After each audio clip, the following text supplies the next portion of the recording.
स्वागत है आपका। मैं हूं आपके साथ अनुज श्रीवास्तव। यूपी विधानसभा चुनाव से पहले बीजेपी में लगातार मंथन का दौर जारी है। इस मंथन के बीच में सीएम योगी अपने दल बल के साथ डिप्टी सीएम केशव प्रसाद मौर्य के घर जा पहुंचे और वहां पर खाना खाया। साथ ही केशव प्रसाद मौर्य के बेटे और बहू को आशीर्वाद दिया। लेकिन सियासी महकमे में चर्चाओं का बाजार गर्म हो गया है कि अचानक ऐसा क्या हुआ जो बीजेपी के दिग्गज केशव के घर जा धमके। केशव प्रसाद मौर्य के घर बीजेपी के दिग्गजों का जमावड़ा। 4 साल बाद केशव के घर पहुंचे सीएम योगी। सियासी गलियारों में अटकलों का दौर जारी। यूपी विधानसभा चुनाव की है तैयारी। यूपी विधानसभा चुनाव से पहले बीजेपी में एक बार फिर हलचल तेज हो गई है।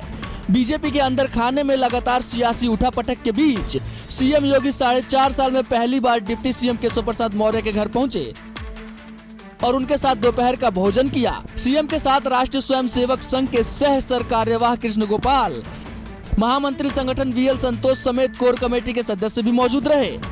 बताया जा रहा है कि योगी डिप्टी सीएम केशव प्रसाद मौर्य को बेटे की शादी की बधाई देने के लिए पहुंचे थे। सीएम योगी आदित्यनाथ और साथ ही साथ संघ के कृष्ण गोपाल जी आज पहुंचे थे और डिप्टी सीएम केशव प्रसाद मौर्य के घर पहुंचे और उनके साथ भोजन था, जिसको लेकर करीब 45 मिनट तक तीनों नेताओं के बीच लंबी बातचीत चली। उसके बाद बीजेपी प्रदेश अध्यक्ष और साथ ही साथ में बीजेपी संगठन महामंत्री सुनील बंसल भी पहुंचे। सीएम योगी आदित्यनाथ वापस अपने आवास आ चुके हैं, तो निश्चित है कि एक बड़ा घटनाक्रम यहां पर हुआ है। हालांकि ये मुलाकात औपचारिक बताई जा रही है। हालांकि डिप्टी सीएम के बेटे की शादी भी थी, जिसको लेकर औपचारिक बधाई भी मुख्यमंत्री योगी आदित्यनाथ ने दी है।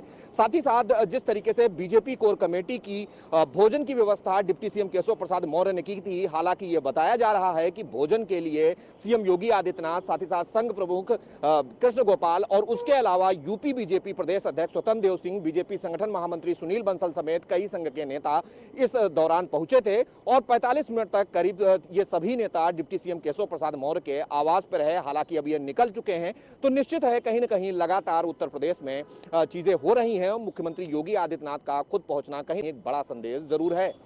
दरअसल उप मुख्यमंत्री केशव प्रसाद मौर्य के घर मुख्यमंत्री योगी आदित्यनाथ के भोजन के राजनीतिक मायने भी निकाले जा रहे हैं। इस विजिट से सीएम योगी सरकार और संगठन में एकता का संदेश देना चाहते हैं।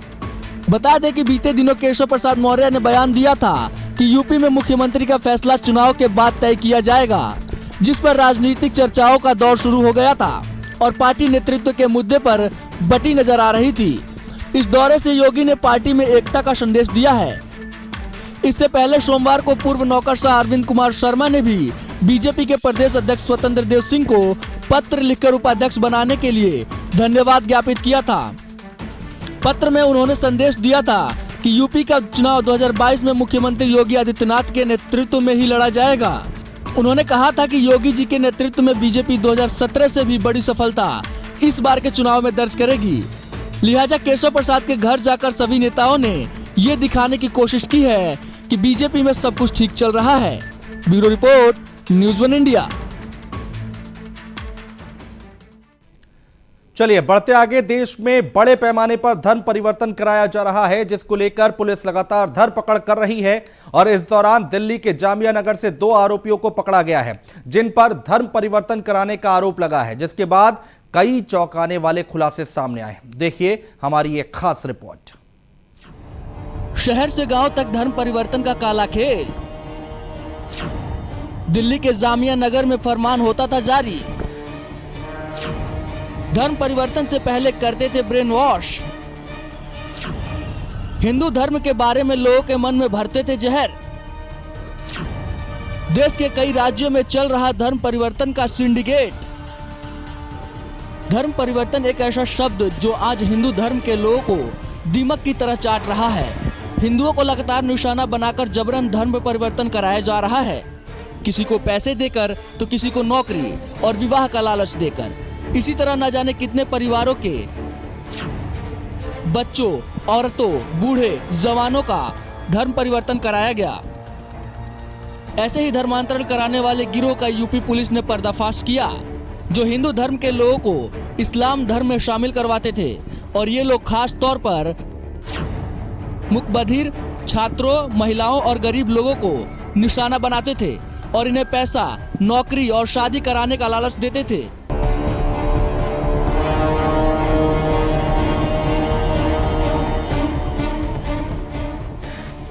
इस गैंग का आका दिल्ली के जामिया नगर में बैठकर फरमान जारी करता था। इस घटना का खुलासा तब हुआ जब 3 जून को गाजियाबाद पुलिस ने एक एफआईआर दर्ज की थी। इस एफआईआर में लिखा है कि 2 जून को 2 संदिग्ध व्यक्ति गाजियाबाद के एक मंदिर में घुस आए, जिसको लेकर बवाल हुआ और मंदिर में घुसे दोनों को पकड़कर पूछताछ की गई। दोनों ने पहले तो अपना नाम विपुल विजयवर्गीय और काशी गुप्ता बताया, लेकिन बाद में पता चला कि जो व्यक्ति खुद को काशी गुप्ता बता रहा है उसका नाम काशिफ और विपुल विजयवर्गीय का असली नाम रमजान है।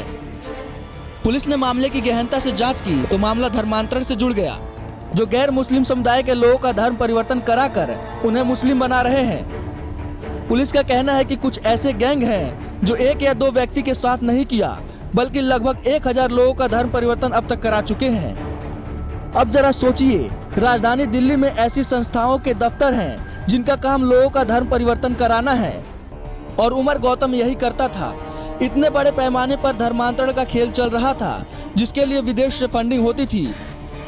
बाहर से जो पैसे आते थे उसी के सहारे इस सिंडिकेट को चलाया जाता था।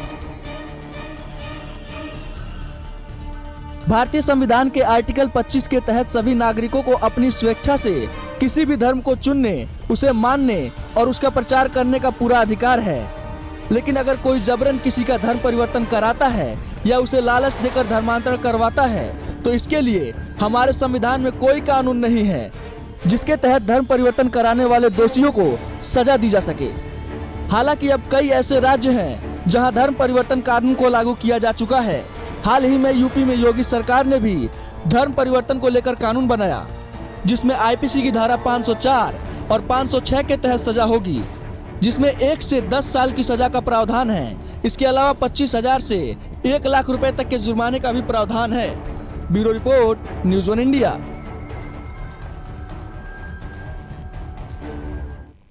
धर्मांतरण के खेल का बड़ा खुलासा दिल्ली, नोएडा, कानपुर से हुआ, जहां के मूक बधिर छात्रों को निशाना बनाकर इन बच्चों को नौकरी और पैसे का लालच देकर उनका धर्म परिवर्तन कराया गया। देखिए हमारी एक खास रिपोर्ट।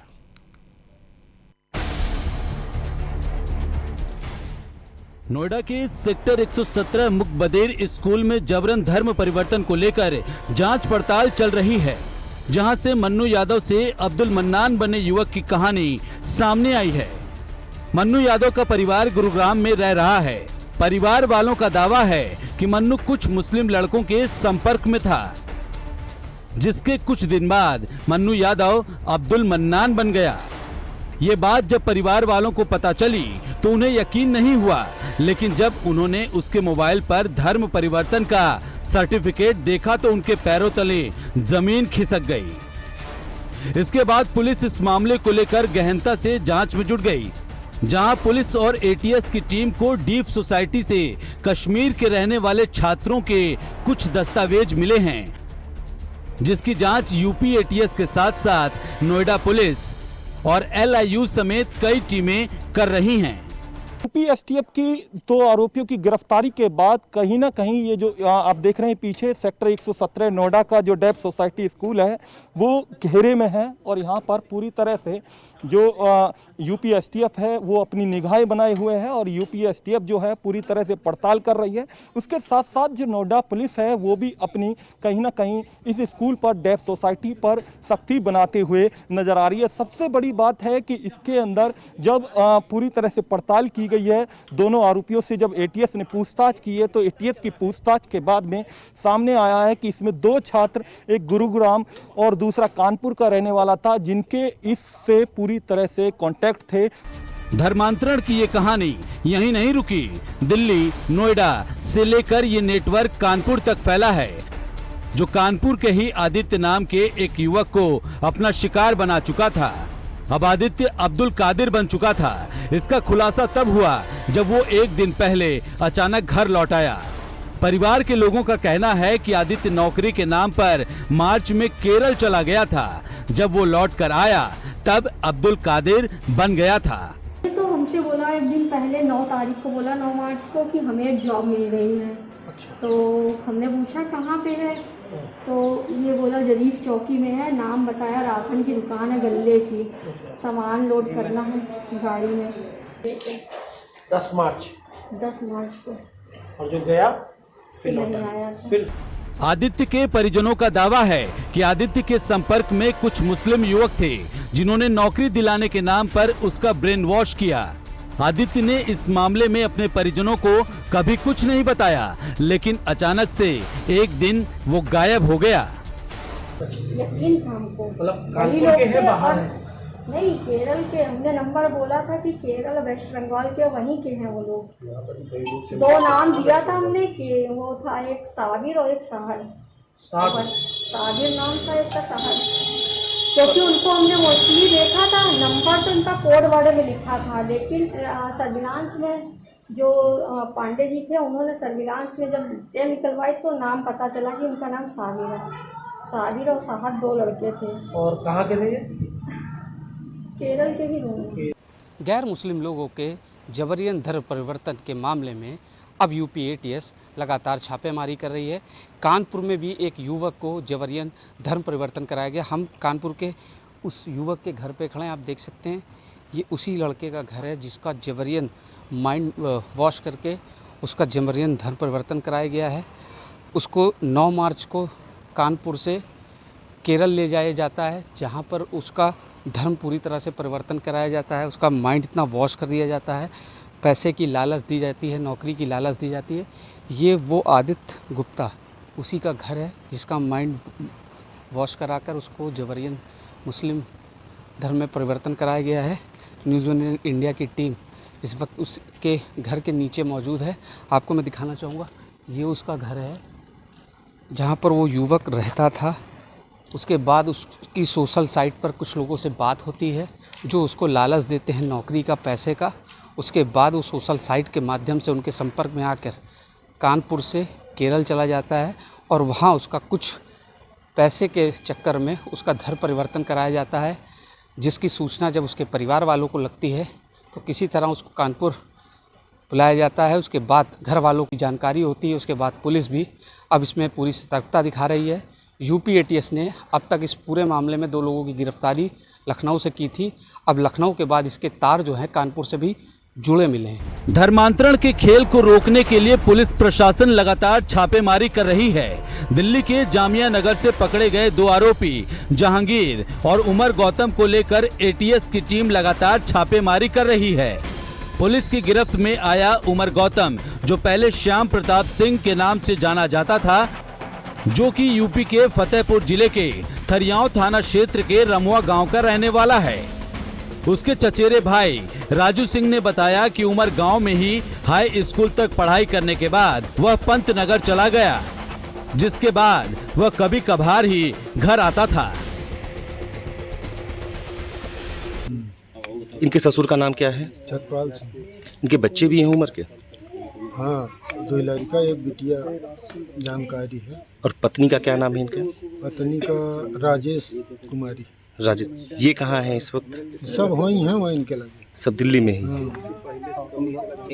जब से वो हो गए वो अपन वहीं रहे थे। तो कभी बच्चों को लेकर के कभी यहाँ पे उमर आए हैं? करीब 4-5 साल पहले आए, फतेहपुर में आए रहे, तब हम दिए। इस नेटवर्क का देश में बड़े पैमाने पर धर्म परिवर्तन कराना मकसद था या कुछ और, जिसको लेकर जांच एजेंसियां भी पड़ताल कर रही हैं कि आखिर गिरफ्तार किए गए 2 लोगों के पीछे असल में किसका हाथ है। Bureau report, news one India. धर्म परिवर्तन के काले खेल का राज गाजियाबाद के डासना मंदिर से खुलता है, जहां पर 2 लड़के अपना नाम बदलकर डासना मंदिर में दाखिल होते हैं, जिन्हें पकड़ा जाता है। फिर पूछताछ के दौरान हैरान कर देने वाले खुलासे हुए हैं। देखिए हमारी रिपोर्ट।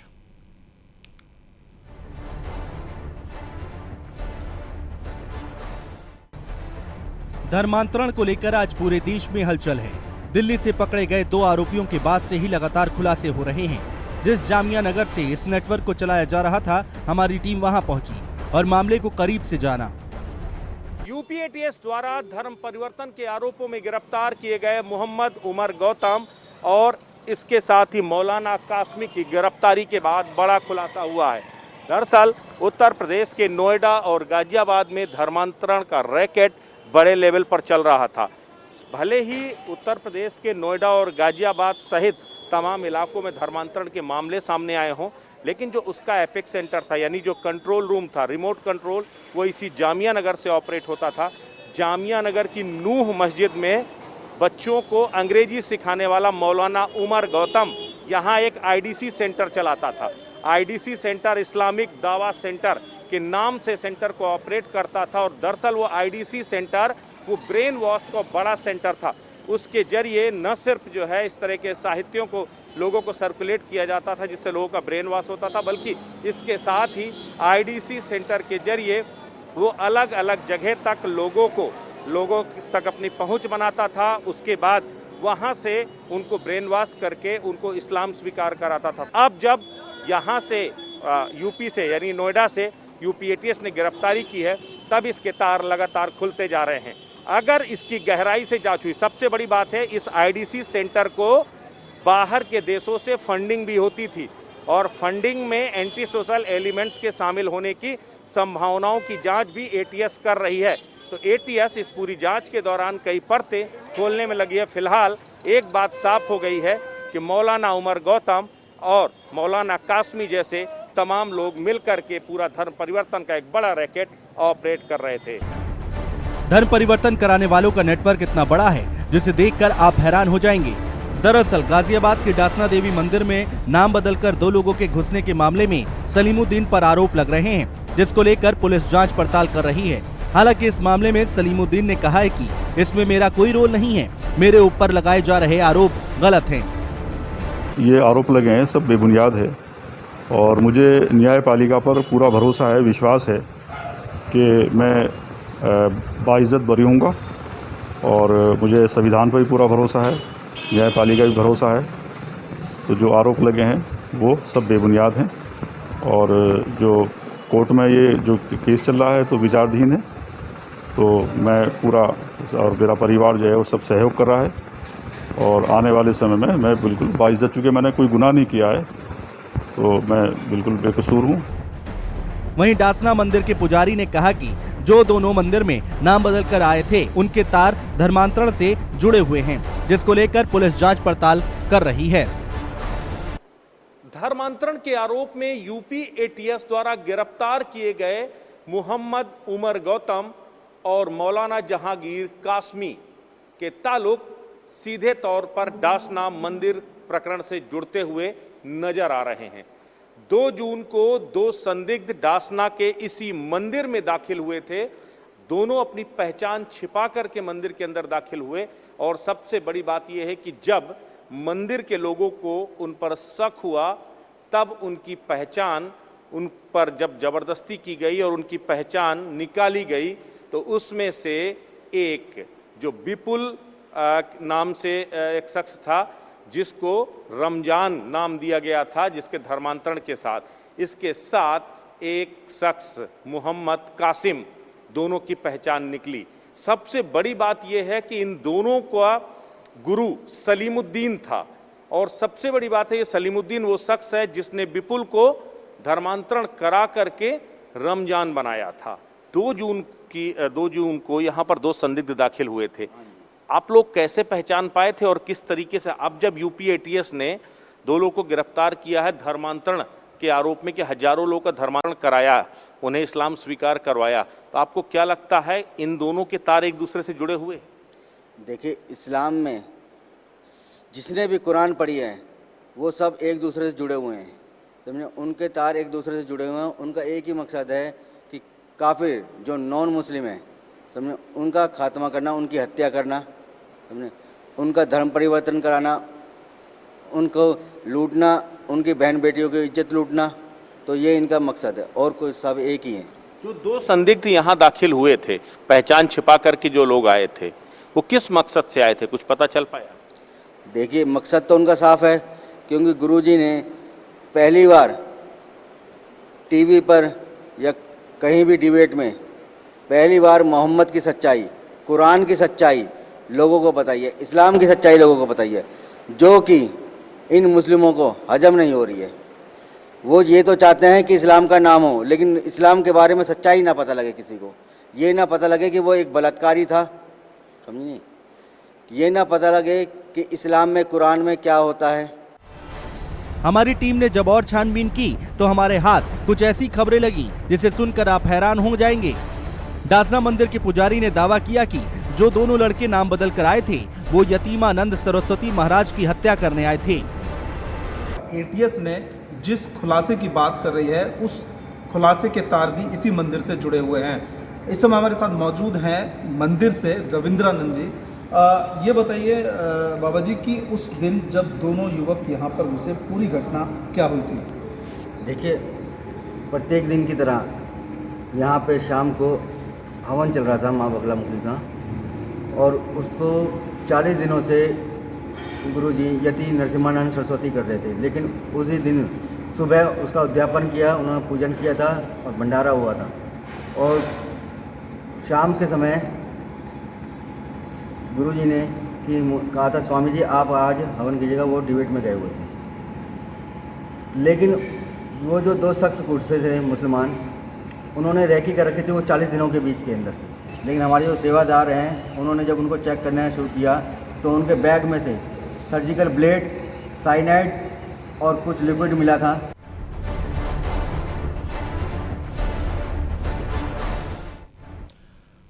और फिलहाल हमारे इस खास शो में इतना ही। आप बने रहिए न्यूज़ 1 इंडिया के साथ।